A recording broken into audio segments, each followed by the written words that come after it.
examination. Okay, the whole purpose of these videos are to make you score extremely high in the in-service training examination score for internal medicine. Okay, that's the whole purpose. So we're going to start our first topic today, which is cardiac sarcoidosis.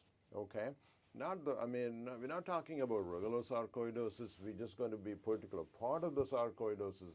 As you know, sarcoidosis can affect many organs, right?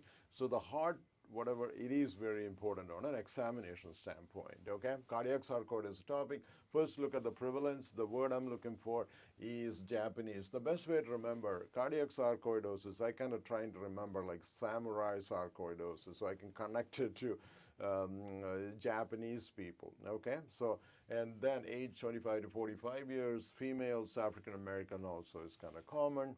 The risk factors, primary and secondary relatives of the patient, associate condition. Three conditions you have to know. 2S, scleroderma, Sjogren's syndrome, and cirrhosis. Not primary biliary cirrhosis. Okay, the way I kind of remember, kind of at least kind of sound like Z. Right, scleroderma, Sjogren's syndrome, cirrhosis, even though cirrhosis is spelled as C, but that's the way I try to remember. Three triple C pronunciation. Okay, scleroderma, Sjogren's syndrome, and cirrhosis, which is primary biliary cirrhosis. Okay. Now, also we have to know the HLA association, DRB1, 1101, 0601, 1502, 0103, 0803. I don't think anybody is going to ask for the examination purposes. It may not be important, but it's good to know.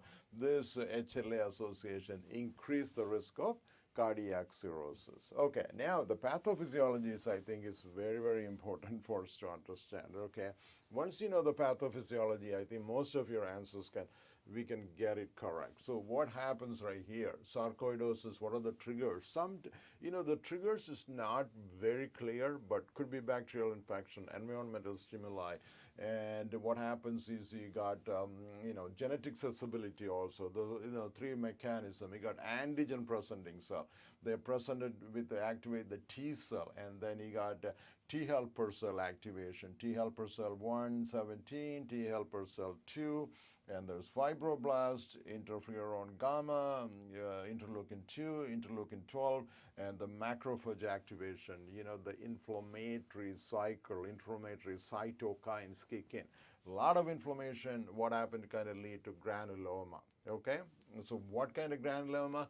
This is non-cacheating granuloma. Remember, that's the word we have to know. Don't forget it, non-cacheating. So where do you find the cacheating granuloma?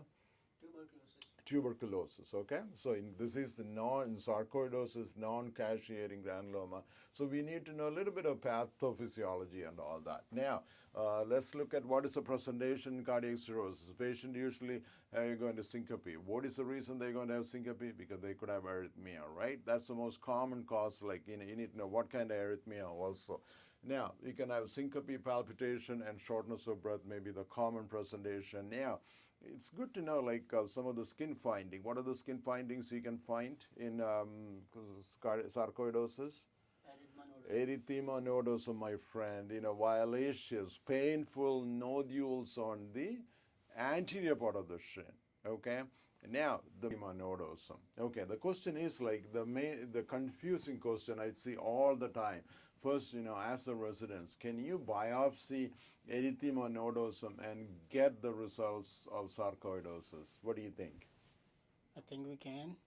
Okay, wrong answer, my friend. The reason for that, if you biopsy, you're going to see what? Paniculitis. You're not going to see this cacheating granuloma. This is what we're looking for. It's not there, okay? So don't make the mistake to biopsy like erythema nodosum. Somebody might throw it in the question to confuse you. Don't pick that answer. Got it? Okay, now you look at the arrhythmia. That's another board question. What is the most common arrhythmia? Usually ventricular tachycardia or AV block, okay?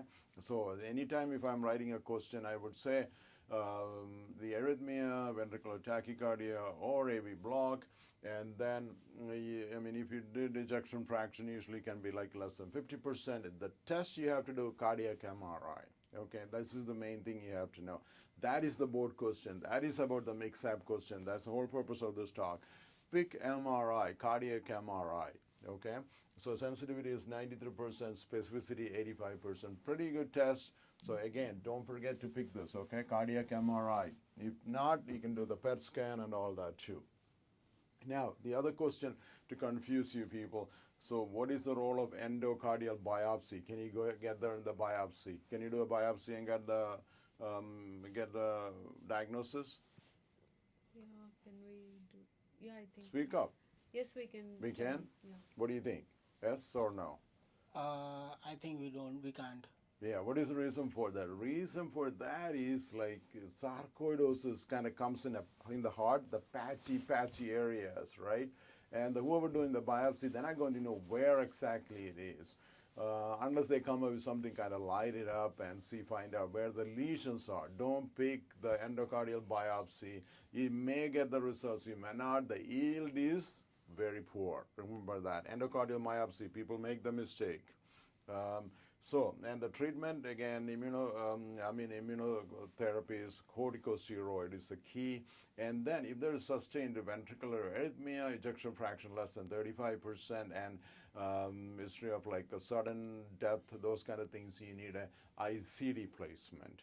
Okay, those are the main treatment. But the question is about how to diagnose cardiac MRI. To confuse you, they might so erythema nodosum biopsy, endocardial biopsy. Don't pick any of that. Okay, and the key thing again, the non-cacheating granuloma, samurai sarcoidosis, or Japanese people have like a lot of association with it. So if I'm writing a question, I could say like a 40-year-old patient, Japanese patient, come in, have sudden syncopal episode. You do EKG, and then you find out there's like ventricular tachycardia, and then ejection fraction may be around 30% or low 30%. And then what is the appropriate test to do?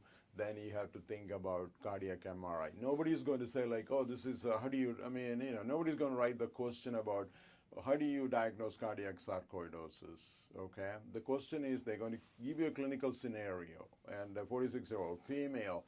And when they write the question for USMLE and the Internal Medicine Board, it's always very systematic, and they look at the evidence. They'll put the Japanese in there, they put the female in there, or they put an African American in there. They might bring in this three S we talk about: scleroderma, Sjogren's syndrome, and cirrhosis, which is started with the C, but I'm just kind of letting you know. And then don't forget the non-cacheating granuloma, erythema nodosum and lupus pernio. That may be useful. Maybe sometimes they throw the pictures to, but nobody should not be doing biopsy of erythema nodosum. Cardiac MRI is the question. Ventricular tachycardia and AV block is the other questions can come in. Endomyocardial biopsy, no. Okay. Thank you so much for watching this presentation. We'll be back with another presentation soon. Please subscribe to our channel so we can make more videos like that. And study hard for AIT, my friends. God bless.